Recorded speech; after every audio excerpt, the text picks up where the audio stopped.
Okay, World History, Chapter 11, Kingdoms and Trading States of Africa. For the overarching question is how did trade influence the development of the kingdoms and the trading states of Africa? So this first section, early civs, what role did geography, natural resources play, and how did those affect the development of early societies? So by the end of this section, explain how geography impacted those things, describe rise and decline of Nubia, and how outside influences led to change in North Africa. Key terms, people, places, cataracts, desertification, Bantu, utilized, and cultural diffusion. So make sure you kind of look those up and know what those are. So if we look at the influence of geography, first thing to know about Africa is there's a tremendous variety and range of vegetation and climate zones. And again, I can't emphasize that enough in terms of north-south continents. Those have a major impact because what works well in the north or the south or the central, those things don't translate to success. So for example, the type of food that you eat, the type of clothes that you wear, the type of housing you live in, those can be radically different as you go up and down throughout. Whereas if you go an east-west continent, there's more transference from one side to the other. So if we look at the impact of these geographic patterns, there's lots of barriers that prevent a lot of contact and trade. And the result of all of this is a great diversity of culture. So Saharan Africa and above that is very different from sub-Saharan Africa. Eastern Africa is very different from Western Africa. And on top of that, Africa is a tremendously big continent. It's huge compared to other places. I want to say the United States fits within just the Sahara Desert. So that just gives you an idea of how big Africa is. Now there are a few highways, the Rift Valley, and then you've got the seas. So there are places where you can kind of go and disperse throughout the rest of Africa. One of the big things too is resources and control of those resources are really going to spur trade. So you've got salt and gold being the big two, especially when we start talking about West Africa, the gold salt trade in this part of Africa, but all those other things. And then when you look at Saharan Africa, the camel becomes the ships of the deserts, and that really allows Africa to kind of grow and expand. And this is an example of a cataract.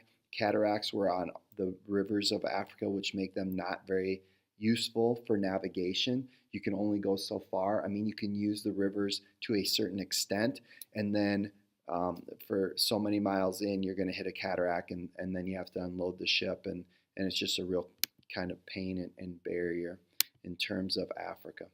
So what geographic features limited movement of Africa, and what made them obstacles?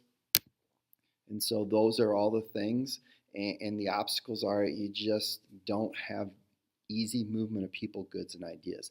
Not that it doesn't happen, but it's pretty difficult. People and ideas migrate. So what happens over time is the Sahara, which was once this lush grassland that had plenty of food and animals, dries out. And the people who lived there and who made these drawings that you see, because of climate, they're forced to move. And so this becomes the Bantu migration, because you can see the Sahara up here on the top part of this map. This is the region of the Bantu. And so as the climate changes, as the Sahara dries out, the Bantu people are unable to make a go of it anymore and make a living like they once did. So you see this Bantu migration. They follow a couple different paths, but from there they spread throughout the rest of Africa. And what you see is, through tracing these language patterns, that's how we know this happened, because this Bantu language gets spread southward and it intermixes and mingles with other ones. But these Bantu speakers spread their skills, the growing of crops. They take some of their metalworking skills with them, and they spread them to the rest of Africa. So how did migration affect the development of African culture? The Bantu people take their language, their goods, their ideas, their beliefs, and their know-how, and they spread them wherever they go. So Nubia flourishes along the Nile. Nubia is at the same time that Egypt is kind of going on. And these are kind of rivals, but also they have a big impact on each other. So when Egypt is strong, they dominate Nubia. When Egypt is weak, Nubia has some impact and can, for a brief period of time, um, dominate Egypt. And actually, a Nubian pharaoh is leader of Egypt for a little while. But you can see the influence of Egypt on Nubia with these pyramids and these temples. Um, what ends up happening is, because of the Assyrians take over both Egypt and eventually Nubia. Nubians are forced to move their capital to Meroe. Now, this is kind of a bittersweet thing. I mean, they have to leave their old capital, but one of the things that happens is in Meroe, they have access to a lot of iron ore, and this new capital becomes a center of trade. So it ends up kind of being a good thing in the end. When we look at splendor and decline, they start to develop their own style, they start to develop their own alphabet. They really kind of are coming into their own when they have an internal split and outside attacks, and they're just not able to kind of hang on to things quite as well as they once were. So how did conquest affect the development of Nubia? So under Egyptian control, when they were conquered by Egypt, they adapted Egyptian traditions and they started to model some of the things after the pyramids. They even worshipped Egyptian deities. And on the flip side, too, when the Assyrians forced them to move because of this conquest, they actually become better at trade and better at ironworking. So, in some ways, that conquest was a net positive for them.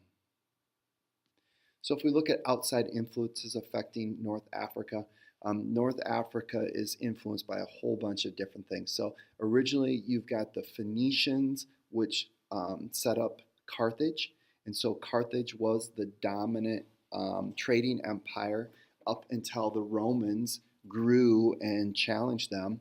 And so they pick up language from Carthage and the Phoenicians. When you look at Rome taking over, eventually Rome takes this over and Rome spreads Christianity.